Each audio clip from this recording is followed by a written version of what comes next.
this and an amazing cup of okra tea. Here it is. Oh my days, guys. Look at that. That's what I'm talking about.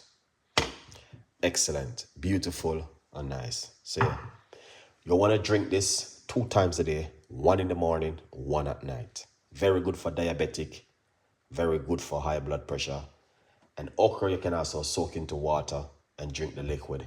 And also you can soak it into coconut water and also drink the liquid. Okay? Remember to get yourself a copy of the book, guys.